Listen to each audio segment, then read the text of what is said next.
This is Jamie Drummond for Good Food Revolution. I am here at Malivoire with winemaker Shiraz Mottiar. How are you today, sir? I'm pretty good. It's a rainy day, but I'm good. 15 degrees in January, I'm good. So we are here to speak about a subject very, very close to your heart. This is for our Grapes in Ontario series, and we're here to speak about Gamay. All day Gamay. So what were your first experiences of Gamay? Wow. Well, it's always been here at Malivoire. So I've been here since the 2000 vintage. And I started out just as a cellarette. I just finished at Brock University's Covey program. And so this was my first full-time job. I had done a few vintages around before, but this was my first exposure to Gamay. And I think it was interesting that I came that year. All the Gamay that was planted here, the intention was for rosé. And so we did make some of it for rosé, but we had this one block, which is since I think within that year designated the Courtney block. But we made a Gamay, and we were just really astounded by the quality of it. And so that was my first experience in terms of making Gamay. I still remember I went to when I was at Covey, and one of my classmates was David Douglas, and his father is Ken Douglas, and he started 13th Street, and one of his main objectives was to focus on Gamay. And so when I was studying, and we used to taste a lot together.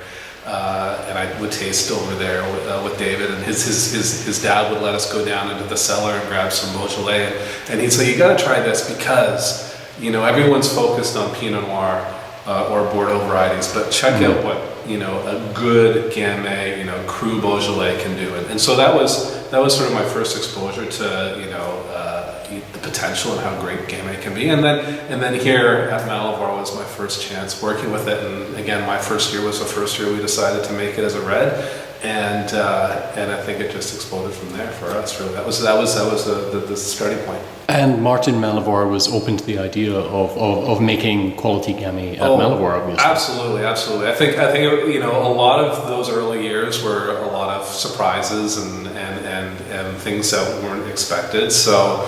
And it's continued, with Pinot Noir, the idea that almost all the Pinot Noir we grow is now going into rosé, and the Gamay was all supposed to be rosé is now like our signature red variety. So I think we've always been, and I think that's something that Martin has always preached as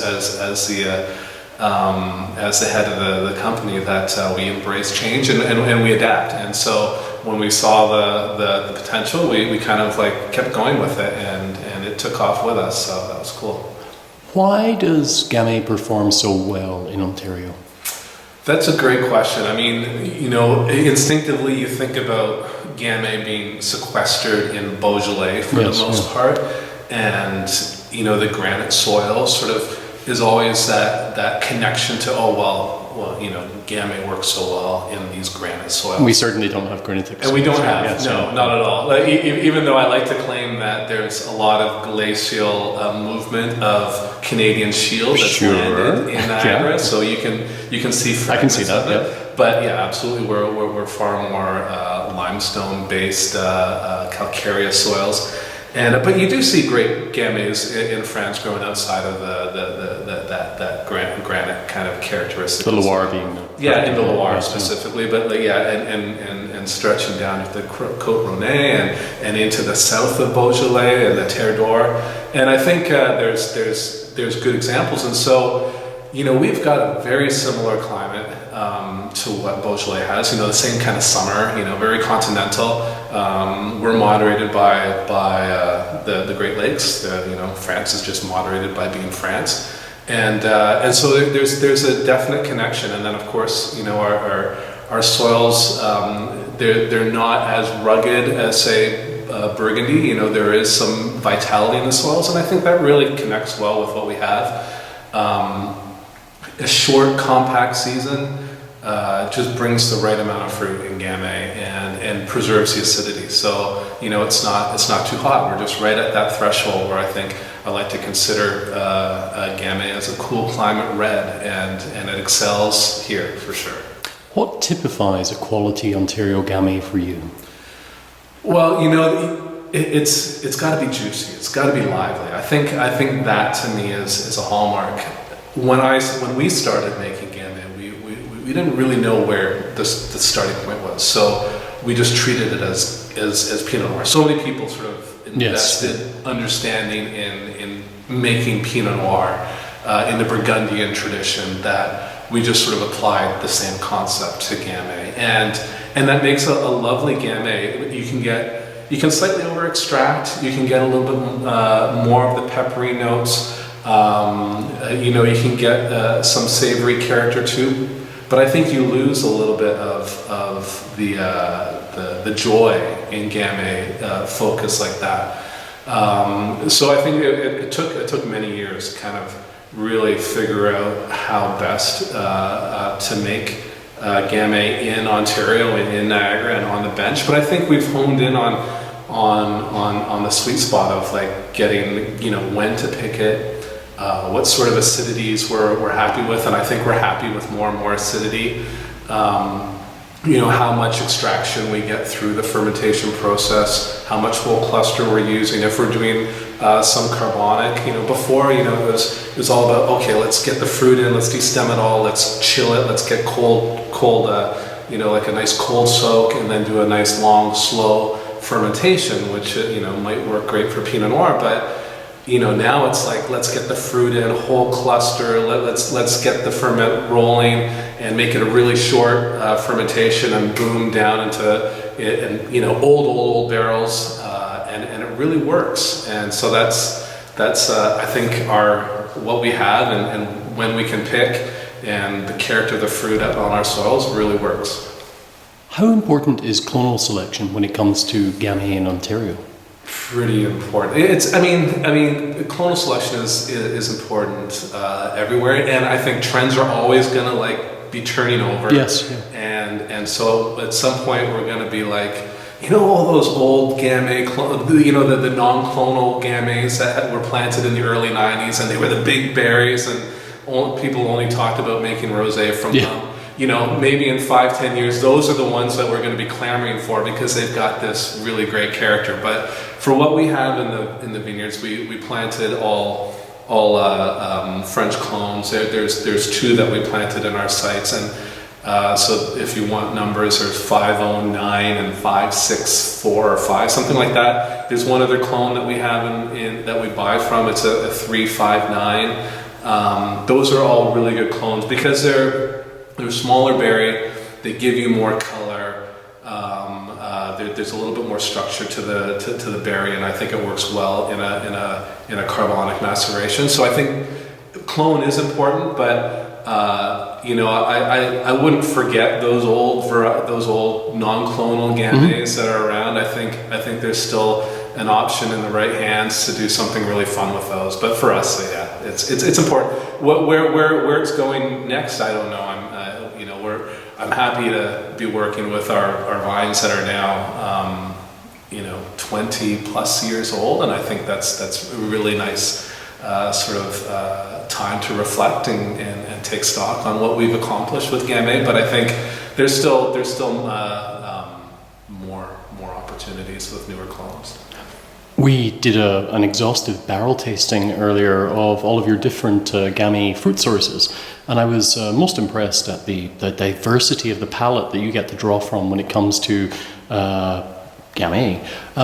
What would you say the different sub-appellations bring to the blend? Yeah, so, you know, we're taking from Niagara on the Lake, specifically 4 Mile Creek and Lakeshore. Or Niagara Lakeshore, and then here on this side of the bench we're working with fruit from the Beamsville bench, from the 20 Mile bench, and from Vinemount Ridge. So 5 sites to select from, I think is a lot of fun. Yes, yeah. Each one is very different, whether it's soil, what, you know, the sandier, richer soils in Niagara on the Lake. The coolest site being Vinemount Ridge. I think, you know, there's a lot to play with. There's a softness to the fruit that comes out of Niagara on the Lake. There's a structure that comes from the bench. And then there's this really, ripe, fresh, juicy fruit that comes from Mount Ridge. It's a bit of a harder site to grow. Yes. You have higher risk of frost, both spring, fall, and winter frost. But if everything works out, and of course, because of that, you get a little bit less crop load. But I think it's a really fun site to play with. So it's tough because you want to make your classics, not classic, but Gamays that really fit what the market, right?